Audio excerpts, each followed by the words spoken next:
तर नमस्कार मंडळी, समर राजवाडे फोडणारच्या कथा सर्वांसमोर सुष्मिताचं थोबाड, तर दुसरीकडे मात्र स्वानंदी मल्लिका आणि अंशुमनला देणार धमकी. तर नक्की काय घडतं, चला संपूर्ण अपडेट जाणून घेऊया. त्यासाठी हा व्हिडिओ शेवटपर्यंत बघा. व्हिडिओ जर नसेल व्हिडिओ लाईक करायला विसरू नका आणि या व्हिडिओला हाईप करायला विसरू नका.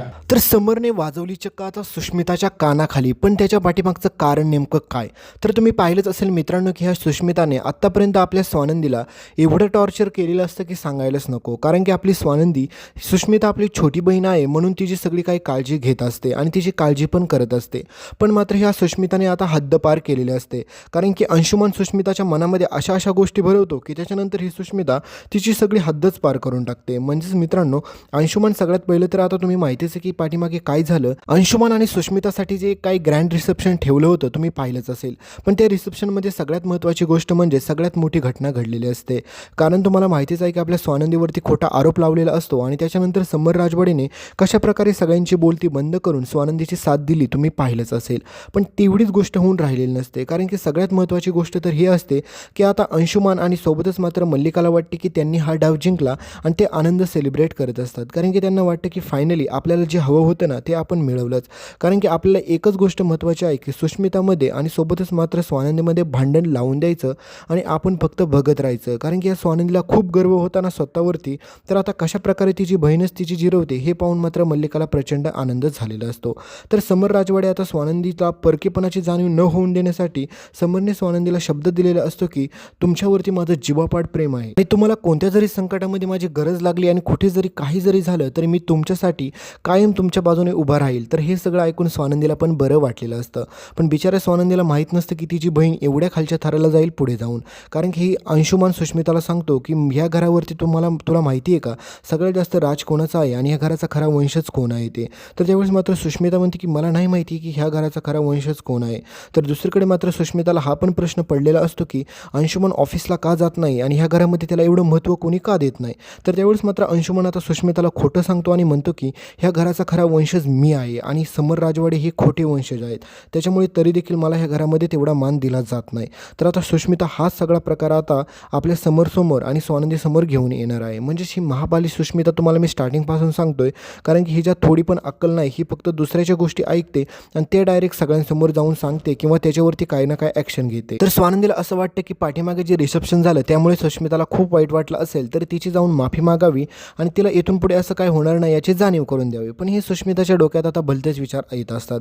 कारण की सुष्मिता म्हणते की एकीकडे ती माझी ताई, दुसरीकडे ते समर राजवाडे, ह्या सगळ्यांनी मिळून माझ्या अंशुमनला किती त्रास दिला आहे आणि किती काही त्यांनी सहन केलं आहे. त्याच्यामुळे काही जरी झालं तरी मी त्यांचा हक्क त्यांना मिळवून देणारच. तर ह्या महामूर्ख मुलीला मला एकच सांगायचं आहे की तू अगोदर त्या घरामध्ये तुझा हक्क निर्माण कर. कारण की तो अंशुमन काही दिवसानंतर तुला पण त्या घराच्या बाहेर धक्के मारून काढणार आहे. तर मी तुम्हाला आधी पण सांगितलं होतं आणि याच्या नंतरही सांगतो. कारण की ही महामूर्ख मंदाकिनी आता तिला तुम्हाला माहितीच आहे की आपले स्वानंदीचे बाबा चांगल्याच प्रकारे तिची शाळा घेतात आणि तिने जे काय आपल्या स्वानंदीबाबत बोललेले असते हे सगळ्या गोष्टी परत तिला ऐकवतात घरी नेऊन.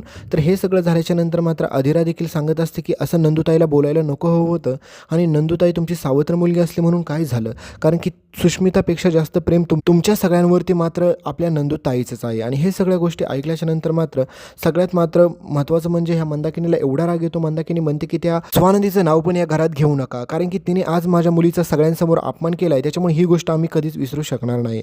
म्हणजेच ह्या महाबालिश मंदाकिनीला वाटत असते की तिची मुलगी तरी पण बरोबरच आहे. दुसरीकडे मात्र मल्लिका आता अंशुमनला जाऊन सांगते की आपल्याला पुढचा प्लॅन असा बनवायचा आहे की आपल्याला मात्र ह्या सुष्मिताचा असा वापर करावा लागेल की जेणेकरून ही प्रॉपर्टी आपल्या हातात आली पाहिजे. आणि त्याचाच पुढचा प्लॅनिंग म्हणजे पण आता अंशुमनने केलेलं असतं. तर पुढे आता ही चक्क महाबालिश तुम्हाला माहितीच आहे की सुष्मिता आपल्या स्वानंदीपाशी जाते आणि म्हणते की आजपर्यंत तुम्ही माझ्या अंशुमनसोबत खूप चुकीचं केलं, तुम्ही आणि तुझ्या नवऱ्याने ताई. त्याच्यामुळे आता तुला मी सोडणार नाही आहे. कारण की त्यांचा हक्क त्यांना मिळूनच देणार, त्यांना त्यांच्या ऑफिसमध्ये त्यांची जागा मिळवून देणार आणि ह्या प्रॉपर्टीचे खरं वारसदार जर कोण असेल तर ते म्हणजे अंशुमन आहेत. आणि हे सगळं ऐकल्याच्यानंतर स्वानंदी म्हणते अगं शूज तुला काय वेळ लागले का, तू असं का बोलते आणि तुला काय करायचं या सगळ्या गोष्टीचं. पण त्यावेळेस मात्र तुम्हाला माहितीच आहे की ही महाबाली सुष्मिता कोणाचं काय ऐकून घ्यायलाच तयार नसते. तिला असं वाटत असतं की ती जे काही करते ना ते अगदी बरोबर करते.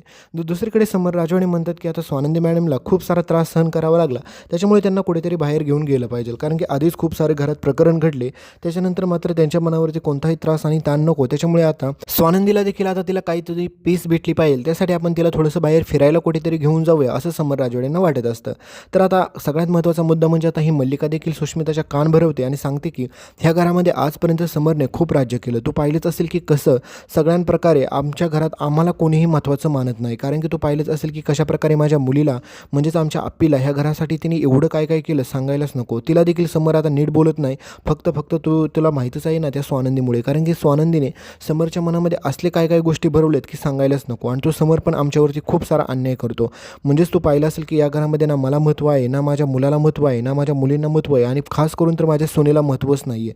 कारण की त्या स्वानंदीच्या पाठीमागे सगळं जग कसं मागे पुढे करतोय तू पाहिलंच असेल. तर पुढे आता समर आता स्वानंदीसाठी एक छोटीशी पूजा पण करायचं ठरवतो आणि त्या पूजेचा मान पण आता समर आणि स्वानंदीलाच भेटणार असतो. तर ही सुष्मिता त्या ठिकाणी जाऊन राडा करते आणि म्हणते की ह्या सगळ्या गोष्टीचा मान आम्हाला भेटला पाहिजे. कारण की मल्लिकाला असं वाटतं की आता आपण सुष्मिताचा वापर करून ह्या घरामध्ये सगळ्या गोष्टी मिळवू शकतो जेवढ्या स्वानंदीमुळे आपल्याला करता आल्या नाही आहेत. पण मित्रांनो, ह्या महाबाली सुष्मिताला अजून पण असं वाटत असतं की मल्लिका, अंशुमन सगळे तिच्या भल्याचा विचार करत आहे. पण ह्या अंशुमनने केलेल्या पापाची शिक्षा त्याला अजूनपर्यंत झालेली नसते. त्याच्यामुळे त्याची मजल आता इथपर्यंत पोहोचलेली असते की तो चक्क आता आपल्या स्वानंदीला जाऊन चॅलेंज करतो. म्हणतो की अजून थोडे दिवस, कारण की ही तर फक्त कार्यक्रमाची सुरुवात झाली. कारण की तुझ्यासोबत अजून असे रिव्हेंज मला घ्यायचेत ना की तू स्वप्नात पण विचार केला नसेल. कारण की मी तुझ्या विरोधात तुझीच सगळी माणसं उभी करणार आहेत. आणि विश्वास तुझा सगळ्यात जास्त कोणावरती आहे मला माहिती आहे ना, समरवरती, म्हणजे माझ्या समर दादांवरती. नाही जर त्याला मी तुझ्या विरोधात उभा केला तर नावाचा मी अंशुमन नाही. आणि मल्लिका पण धमकी देऊन जाते आणि म्हणते की मी पण नावाची मल्लिका नाही तुला समरला आम्ही तुझ्या विरोधात उभा केला तर आम्ही देखील नावाची मल्लिका नाही आहे. तर आता हा सगळं चॅलेंज आता मल्लिका आणि अंशुमन देऊन गेलेले असतात आपल्या स्वानंदीला. तर स्वानंदीला समजलेलं असतं की सुष्मिता जे काही बालिशपणा करते ना, ह्या सगळ्याला जबाबदार मल्लिका काकू आणि अंशुमनच आहे. पण स्वानंदी म्हणते की लवकरात लवकर ते थांबलं पाहिजे. त्यासाठी स्वानंदी आता समर राजवाडेंना सत्य सांगायचं ठरवते. तर समर म्हणतो की कोणी काही करू द्या किंवा कोणी काही पण प्रयत्न करू द्या, तुम्ही काहीच काळजी करू नका. तर समर चक्क आता पुढचा बिझनेस आणि त्या घराची सगळी काही प्रॉपर्टी स्वानंदीच्या नावावरती करायचं ठरवतो. कारण की म्हणतो की हे सगळं कमवलेलं वैभव मी आणि माझ्या वडिलांनी आहे, त्याच्यामुळे काकूला तिचा हिस्सा तर मिळेलच, पण यावरती सगळ्यात जास्त अधिकार तुमचा आहे. त्याच्यामुळे हे सगळं मी तुमच्या नावावरती करून टाकत आहे, नंतर प्रॉब्लेम नको.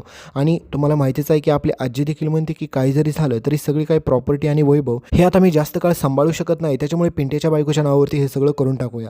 तर मल्लिकाला ज्यावेळेस मात्र हे गोष्ट कळते त्यावेळेस मात्र मल्लिका शांत बसत नाही. मल्लिका म्हणते की असं कसं, कारण की माझ्या अंशुमानावरती तर किती मोठा अपमान होतोय आई, कारण की त्याची तर आत्ता कुठं नवीन लग्न झालंय, त्याच्यामुळे ह्या सगळ्याचा अधिकार तर त्याला दिला पाहिजे. तर दुसरीकडे मात्र ही महाबाली सुष्मिता म्हणते की काही जरी झालं तरी आमचा अधिकार आम्हाला भेटलाच पाहिजे आणि हे सगळं आमच्या अंशुमानचं आहे, त्याच्यामुळे याच्यावरती तुमचा कोणाचाच अधिकार नाही आहे. तर पुढे आता समर राजवाडे सगळ्यात महत्त्वाची गोष्ट म्हणजे असं करतात की हे सगळी प्रॉपर्टीची वारसदार खरी मालकीन जर कोण असेल ती म्हणजे माझी आजी आहे. त्याच्यामुळे आजी डिसाईड करेल की हे सगळं कोणाला द्यायचं आहे किंवा कोणाला द्यायचं नाही आहे.